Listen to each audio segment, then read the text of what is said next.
El Parque Estadual Fritz Plaumann es una unidad de conservación brasilera ubicada en Concordia, sector oeste del estado de Santa Catarina, dentro de un área de 741 hectáreas.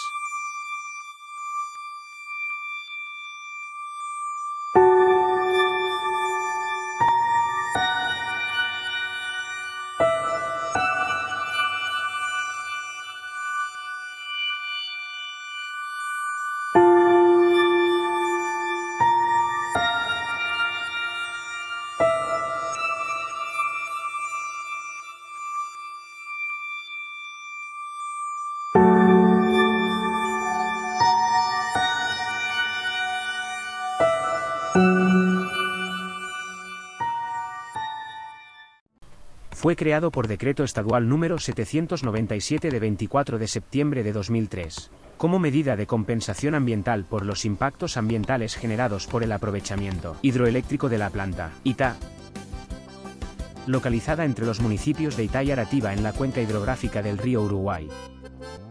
El nombre de la unidad de conservación es un homenaje al entomólogo alemán Fritz Plaumann por los trabajos ambientales y entomológicos desarrollados en la región y con una importante contribución para todo el Brasil.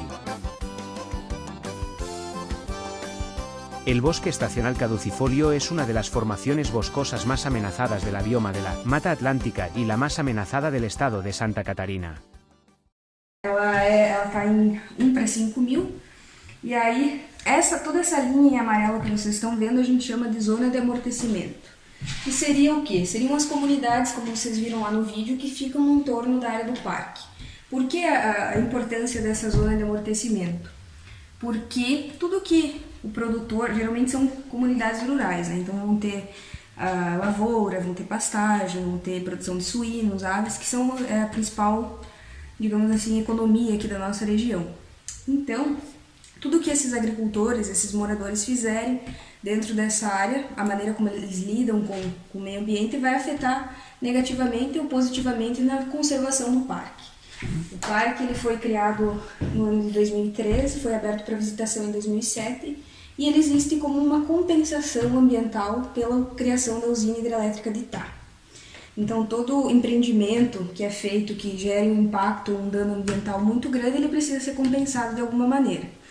Para isso foi criado o Parque Fritz Plaumann, para compensar esse dano que acabou atingindo 22 municípios, teve um dano ambiental bem grande. Então tudo que vocês veem na linha amarela é a zona de amortecimento e o que vocês veem aqui dentro dessa linha em rosa seria a área do parque. O parque tem atualmente 798 hectares, quase 800 hectares, sendo que 1/3 dele, 230 hectares, é aquela porção separada que vocês estão vendo. Por que essa porção separada?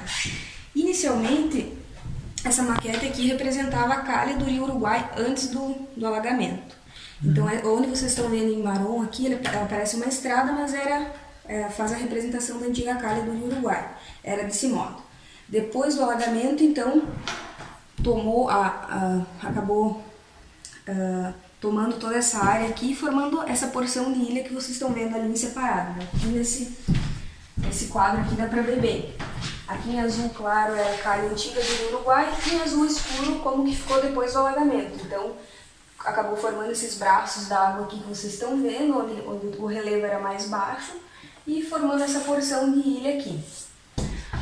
Quando vocês vieram, vocês passaram por essa estrada aqui, que é a estrada da comunidade de Sede Brum. Então vocês passaram por aqui, chegaram aqui seria o portão que vocês passaram. Aí andaram mais 900, quase 1 quilômetro até chegar aqui na sede. Nós estamos nesse quadradinho aí que representa a sede nesse momento. Como vocês podem ver, esse centro de visitantes ele tem um formato de habitação, de casa. Por quê? Porque antigamente, antes da criação da usina hidrelétrica, toda essa área que corresponde ao parque hoje eram propriedades rurais. Então tinham agricultores, familiares aqui, tinha lavoura, tinha pastagem, tinha criação de gado. Enfim, quando foi feito um levantamento para ver quais as áreas seriam alagadas, foi identificado um potencial muito grande aqui no parque, por uma porção muito grande de floresta, e eles identificaram esse potencial de se criar um parque, fazer a compensação através disso. Então foi criado um decreto, e com isso, esses moradores que viviam aqui, eram 85 para ser mais precisa, moradores, eles foram realocados, foram indenizados e acabaram se mudando, e essa área hoje é a área do parque. Então, como vocês estão vendo aqui, as trilhas que vocês vão fazer hoje, vocês podem optar por quais vocês querem fazer, elas se localizam todas próximas do centro de visitantes. Então existe muita porção de parque ainda que não há trilhas. Então todos esses pedaços aqui, inclusive a ilha que não é aberta à visitação e também não tem acesso a ela, é uma parte que realmente não tem trilha. Então vocês estão aqui. A trilha inicial seria, que a gente sempre fala para o visitante conhecer, que é uma trilha que a gente considera de assim, grau moderado, leve, que pode ser feita em 45 minutos, seria essa do Lajeado Cruzeiro. O Lajeado Cruzeiro, ele é um rio que tem aproximadamente 5 quilômetros. Ele começa aqui na comunidade de Sede Brum, então percorre o parque, tem a foz dele, ele termina aqui dentro do parque. Então vocês vão poder visualizar essa foz desse rio. Esse lajeado aqui, a trilha do Lajeado Cruzeiro que a gente fala, vocês vão acompanhar um pedaço dele. Então vai ter alguns pontilhões, algumas pontezinhas que vocês vão passar, vai ter uma área de queda d'água, onde vocês vão ver a pinguela lá, Ponte Pêncil, que também é possível de vocês passarem. E aí essa trilha acompanha esse lajeado, esse pedacinho aqui. Terminando, vocês vão ver o fim desse Lajeado Cruzeiro, que acaba desaguando no Rio dos Queimados. Não sei se vocês conhecem bastante a cidade, ou pouco, não sei, mas o Rio dos Queimados é o rio que percorre toda a cidade de Concórdia, né? E ele também tem a sua foz aqui dentro da área do parque. Então, tanto o Lajeado Cruzeiro quanto o Rio dos Queimados tem a foz dele aqui. Então, quando vocês terminarem, se estiver aqui, próximo daqui, vocês vão ver a foz do Rio do Lajeado caindo no Rio dos Queimados. Quando vocês terminar, vocês vão descer mais um pedacinho de estrada e vão fazer a trilha das Marequinhas, que é aquela pontezinha costeando o lago ali, né? Então ali vocês vão ter a impressão de que pode ser ou não o Rio Uruguai, mas não é o Rio Uruguai ainda, é o Rio dos Queimados. O Rio dos Queimados depois do alagamento, né? Então ali seria ainda o Rio dos Queimados. E vocês vão passar por essa ponte aqui. Caso vocês tenham o tempo, a disponibilidade e o interesse de fazer a trilha do Mirante, vocês vão, no final dessa aqui, dessa trilha das Marequinhas, vocês vão ver que já vai ter o acesso para a trilha do Mirante. Subindo a trilha do Mirante, vocês vão estar aqui. Daqui vocês conseguem avistar a porção de Santa Catarina, um pedacinho da ilha, tem um lugar aqui no Mirante que vocês conseguem ainda ver um pouquinho dessa ilha. E o outro lado, que seria o Rio Grande do Sul. Essa porção aqui já corresponde ao Rio Grande do Sul, porque o Rio Uruguai ele faz a divisa dos dois estados, né?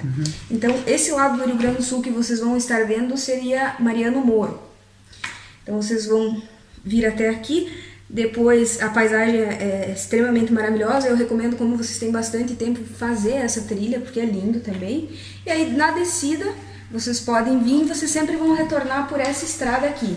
Essa estrada foi uma estrada que permaneceu, assim como uma casa aqui, que levava a antiga comunidade de Barra do Queimado. Essas pessoas também, hoje é uma comunidade que ficou submersa, mas a estrada original ainda permanece. Então vocês vão ver que essa estrada vai levar diretamente no lago. Pegando a esquerda já vai ter a trilha das Marequinhas. E aí as outras trilhas que a gente tem seriam a trilha da Canafístula, que vocês viram que é aquela da árvore centenária lá. Seria a trilha que começa aqui, logo aqui, que vocês vão ver depois.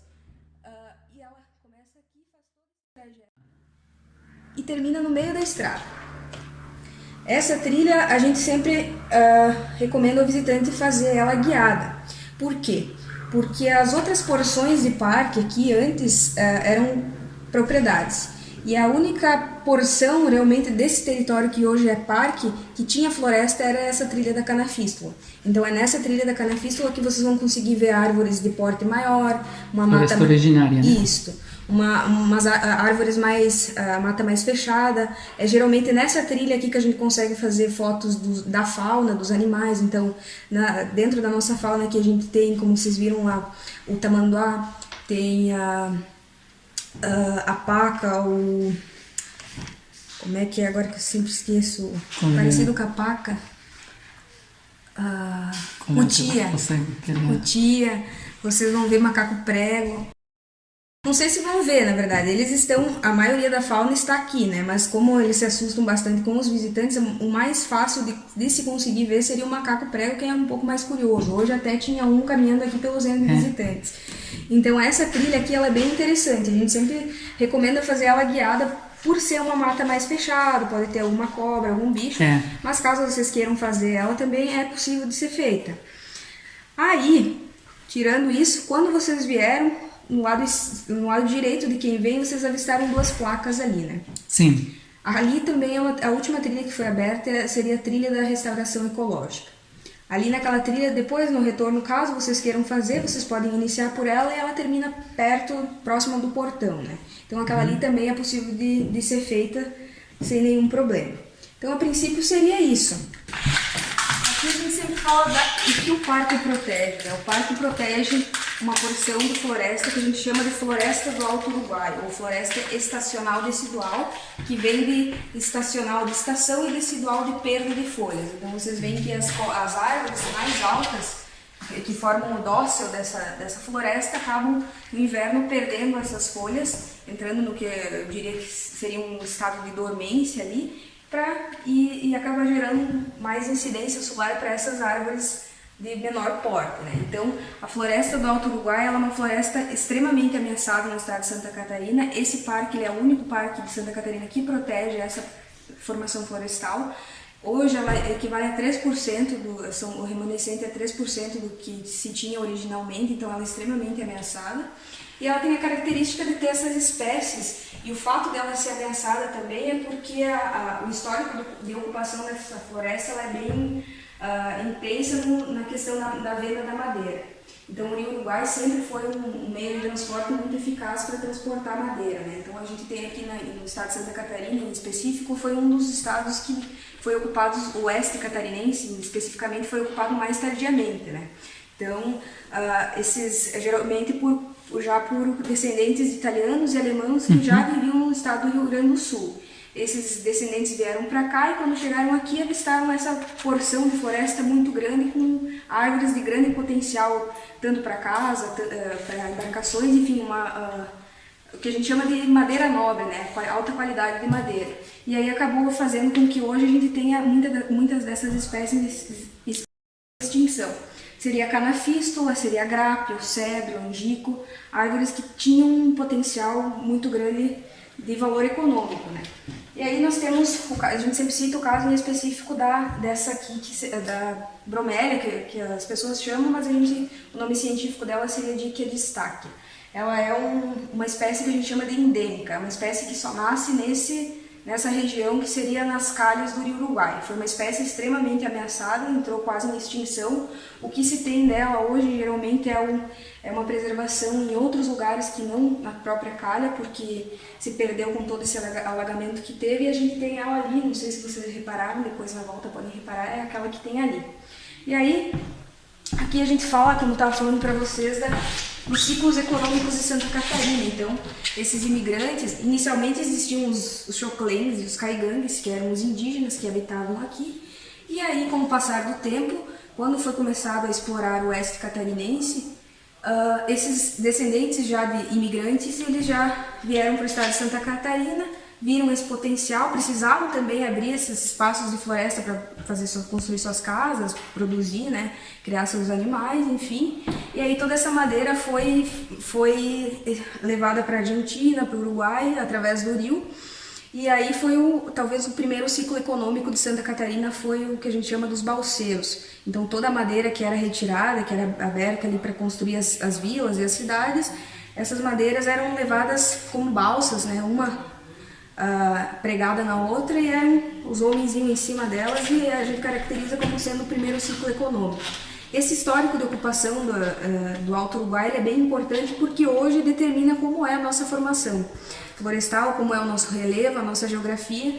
Então essa foto aqui ela é bem representativa para explicar que aqui é uma foto da área do parque, vocês conseguem ver uma grande porção de floresta e ao fundo que a gente chama de mosaicos do relevo. Então pequenas porçõezinhas de floresta com bastante áreas abertas de lavoura, de pastagem, e aí é o que caracteriza hoje a nossa região. Aqui na nossa região, a principal economia seria a criação de suínos e aves, e tem essa questão da agricultura familiar. Então, diferente de outros estados do Brasil em que se tem a monocultura, se tem a produção só de uma cultura Isso geralmente para exportar. Aqui o estado de Santa Catarina, pelo relevo e pela geografia, se caracteriza por essas pequenas propriedades rurais, com produção de vários tipos de culturas, né, criação de animais, e principalmente para fomentar a agroindústria, né, do nosso estado, que é o que mais atribui valor econômico.